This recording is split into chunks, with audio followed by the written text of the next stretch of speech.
sasniedz Ziemeļeiropu, Dānija slēdz ceļu uz Zviedriju. Pirmo reizi Eiropā Lielvārdē Latvijas un ASV kopīgās mācībās apgūst īpaša bezpilota lidaparāta vadīšanu. Esiet sveicināti otrdienā, 8. septembra vakarā. Dienas aktualitātes LNT ziņās studijā Ilza Dobele un Andris Sauzāns.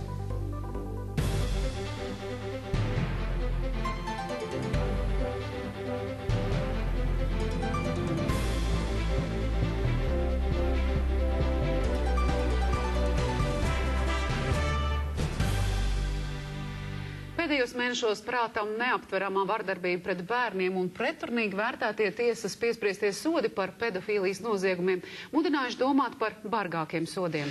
Tagad tos paredz Tieslietu ministrijas iesniegtie priekšlikumi likuma grozījumiem, ar kuriem šodien tika iepazīstināti Saeimas deputāti. No parlamenta ziņo Lāsma Grundule. Jūlija vidū Saeimas juridiskā komisija uzdeva Tieslietu ministrijai pilnveidot krimināltiesisko regulējumu cīņai pret pedofīliem. Šodien ministrija ar saviem priekšlikumiem iepazīstināja parlamentāriešus.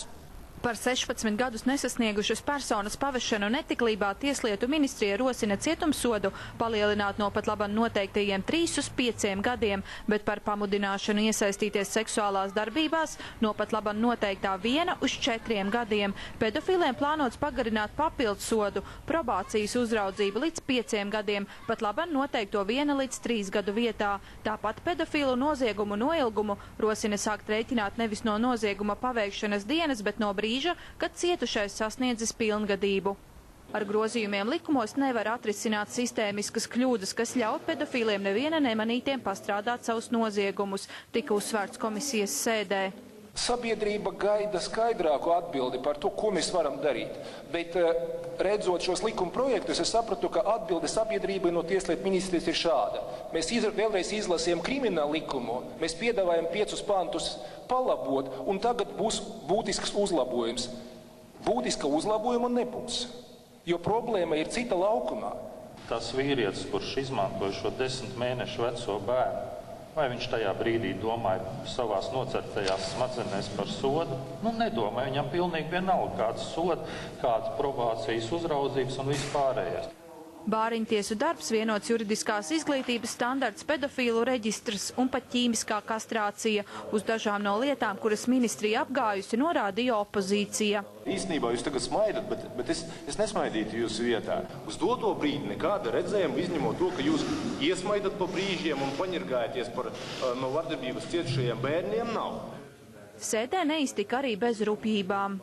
Tajā laikā Tieslietu ministrijas sēkā jūs meklējāt savu alibi un pielicis bikses, domājāt, kā tagad ir saskaņa iesniegs vai citi deputāti demisijas pieprasījumu. Es aicinātu šobrīd varbūt izteikties korektāk, tas ir viens, otrāk, šis ir jūsu viedoklis. Grozījumi ir būtiski, taču pat labam ar tiem tiek paveikts mazāk nekā puse no darba, norādīja arī bērnu tiesību aizstāvji.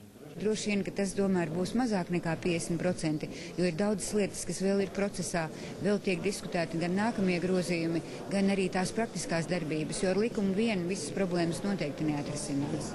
Latvijā spēkā ir bērnu tiesība aizsardzības likums no 1998. gada. Un likums ir izcils, taču likuma normu piemērošana, likuma realizācija ir zem katras kritikas. Saeimas komisijas sēdē Tieslietu ministrijas priekšlikumi likuma grozījumiem guva vienbalsīgu atbalstu. Par tiem nākamnedēļ pirmajā lasījumā būs jālemj Saeimas sēdē. Lāsma Grundule, Valdis Sauzāns, LNT. Pēc skaļajiem pedofīlijas gadījumiem